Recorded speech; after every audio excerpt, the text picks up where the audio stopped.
오늘 우리가 함께 볼 하나님의 말씀은 사도행전 10장 17절부터 20절까지 말씀입니다.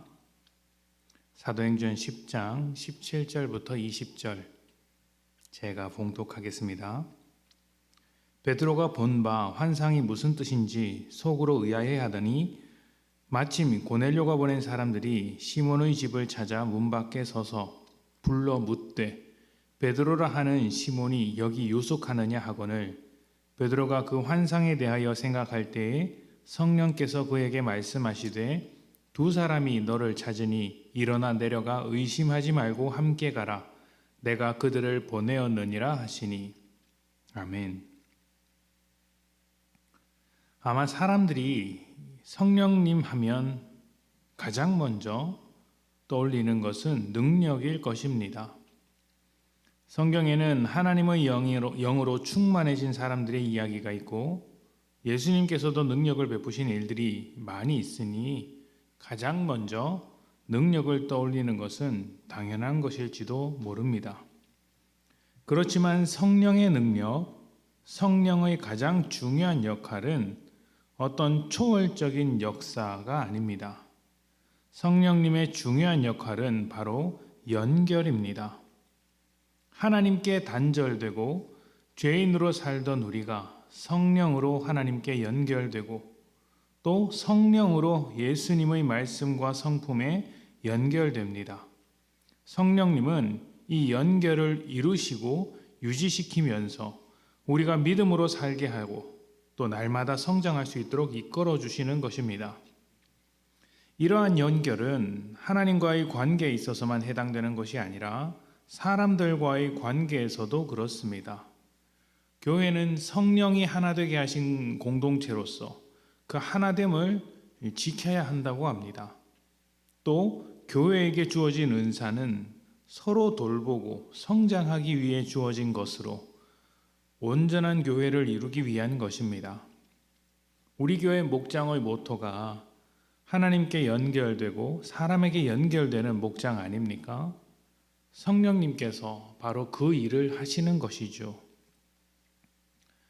베드로가 꿈을 통해 하나님의 말씀을 듣고 깨어났습니다. 그러나 아직 어떤 뜻인지 알지 못한 채 의아해하고 있습니다. 그때 고넬료가 보낸 사람들이 찾아왔고 성령께서 베드로에게 말씀하십니다. 내가 그들을 너에게 보냈으니 의심하지 말고 따라가라. 이방인에 대한 하나님의 마음을 꿈을 통해서 가르쳐 주었으나 여전히 깨닫지 못하는 베드로를 성령님께서 한 번 더 인도해 주시는 것이죠. 그런데 재미있는 것은 사람을 보낸 고넬료 역시 베드로와 비슷하다는 것입니다. 그는 하나님을 알고 있을 정도로 굉장히 종교적인 사람이었습니다. 게다가 주변 사람들에게 칭찬받을 정도로 좋은 사람이었죠.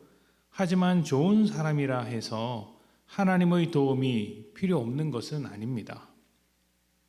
하나님은 종교적이지만 예수님을 모르는 고넬료를 인도하셨고 베드로를 만나게 하시는 것입니다.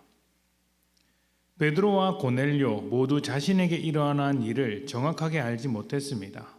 그런데 이 두 사람의 만남은 서로 원수처럼 여기던 유대인과 이방인의 만남이고 이방인들에게도 복음이 전파되고 성령이 역사하시는 것을 보여주는 사건입니다.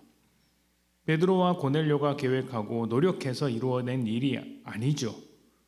철저히 성령님께서 인도하셔서 두 사람을 연결시켜주고 계신 것입니다. 성령님은 믿는 자들을 서로 연결하십니다. 그래서 성령 충만할수록 홀로 신앙생활하지 않습니다. 성령 충만해지면 나 혼자 끝나지 않고 그 은혜가 나를 타고 다른 사람에게로 흘러가야 하기 때문이죠.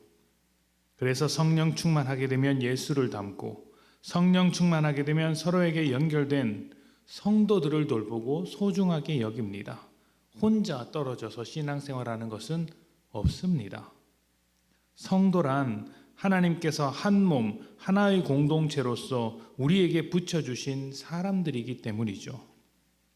이 사람을 향하여 뻗어나가는 것이 성령 충만한 사람의 특징입니다. 이 사람이 물질보다 중요합니다. 이 사람이 명예보다 중요합니다. 이 사람이 사역보다 중요합니다. 안식일이 사람을 위하여 있듯이 물질도 명예도 사역도 모두 사람을 위하여 있는 것입니다. 성령님께서 이렇게 소중한 하나님의 사람들을 우리에게 붙여주셨고 성령의 마음으로 하나됨을 지키라고 요구하고 계신 것이죠. 하나됨을 지키기 위해서 제일 먼저 우리가 해야 할 일은 우리의 어떤 열심과 정성을 쏟고 다른 사람의 마음에 들게끔 행동하는 것이 아니라 성령에게 붙들려 살아가는 것입니다. 성령님께 잘 연결되는 것이죠. 성령님으로 충만해야 합니다. 그리고 그 충만함을 우리 안에 가둬두지 않고 흘러보내야 하는 것입니다.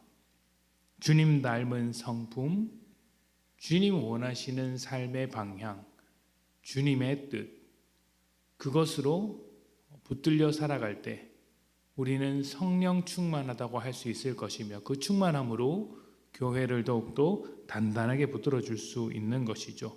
이것이 교회가 연합하고 연결될 수 있는 유일한 길입니다. 성령으로 태어난 공동체이니 성령으로밖에 답이 없습니다. 우리 교회가 성령으로 충만해지기를 원합니다. 성령 충만하면 흩어지지 않습니다.